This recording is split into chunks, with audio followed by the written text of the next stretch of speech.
Okay, so Mexico, eh? Yeah. Cheers. Cheers. Cheers. Yeah. I gotta say, Mexico is way awesome. I like Mexico. How much for those tacos? Like 50 cents, $1? 22 pesos. 22 pesos. It was, which is $1 and some change. It was unbelievable. And then we bought a bag of pastries for like $3. I mean, not a bag, like a box. A huge box. And they have a guitar factory there. And there's a guitar factory. I thought it was really cool. I enjoyed it. It was 600 people or something. No, 300. I can't remember how many people worked in there. 600 people. Was it 600 people and then they make 600 guitars a day? Yeah, like 580 they said. How are there that many guitar players? I don't know. But there are. It was very impressive. It's a lot. It's a lot of guitars. And everyone was smiling. They were happy. It was nice. It was very nice, like not all sawdusty in there. No, it's clean, and I've been to factories before. They're not all like that. They're not all like that. It's there's a lot of birds and ducks here too. I mean, where are we? Hold on. Oh yeah. Cheers. Stronger man than me. That was strong tequila. Whew. For you. It was. So we just went to NAMM too. We did. NAMM was fun. NAMM, Mexico. Where else have we been? We've been a lot of places. We've been to NAMM. Texas. This has been a long road trip. Wow, we did go to Texas. We've had, I think we're going back to North Carolina soon too, but we've seen a lot of cool guitars this past. Lots of friends. What was your favorite thing at NAMM? Fender Custom Shop was pretty amazing. Can't argue that. That Dale Wilson and Vincent Van Trite were sort of the mind blowers. That was pretty amazing. And it was really cool when we actually won those, and the head of Custom Shop just like yelled at us, "Baxter, you guys are not losers. You won something." And I was like, hey, they know our name and they know to call us losers, which was entertaining. Good times. That was a good time too. The guys at Loudon were awesome. Guys at Loudon and were Tessa. Awesome. I would say your conversation with Paul Reed Smith was most interesting. That was interesting and somewhat strangely epic. Not as much about guitars. No, we didn't. I don't think we mentioned guitars once. We talked about like America, a little bit more about America and the military and fishing and blowing stuff up. I think I mean obviously Taylor Guitars has been the highlight of this whole thing. We've spent way too much time with the people that build these awesome guitars over the past few days. And they've taken very good care of us as well. And they're probably really sick of us. Probably. Because when they take us out to drink, they didn't realize they were bringing North Carolina boys. Professionals. Professional drinkers. We've had a good time. And they let us bring our friends too. It's good. And like they took us to pizza, Surge. We had buckets of stuff. Yeah, Don took us for buckets of stuff one night. Buckets of meat, so they crabs. served, it was like buckets of food, and this is after, no, that was before we had a meeting with, Andy Powers. It was. To help us pick out some custom pieces for wood, which is how cool is that? Not a normal thing, I don't think. Have the Andy guitar coming now.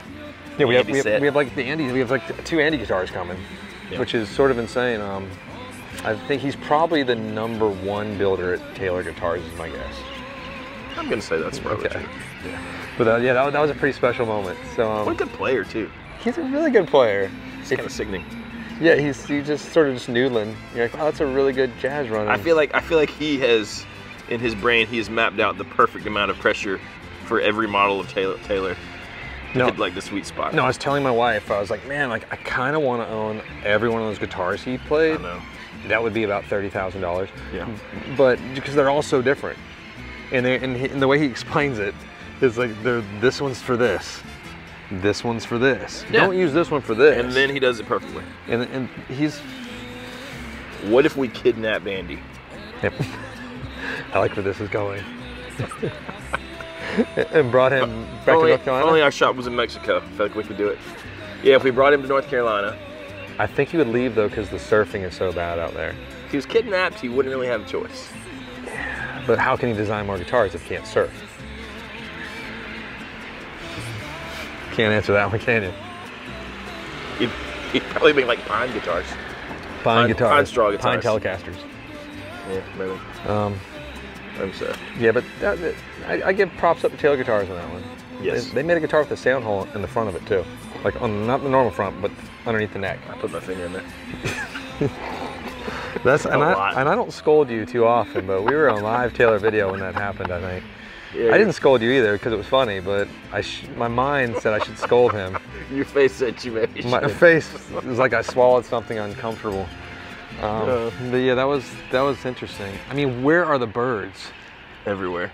They're everywhere around us. Is the ocean near here? I don't think it's somewhere around here, but I don't think those are ocean birds. Do they have oceans in the middle of Mexico? Just the edges. It's the middle. I think everyone's so friendly too. They were very friendly. It's like the Taylor Worlds in Mexico, except for the one U.S. Customs officer was really grumpy. He was grumpy with Germans, not so much with us. He didn't like the Germans. He didn't like the Germans. Yeah, he didn't like when my wife had a mistake with him as well. No. That's all I'll say.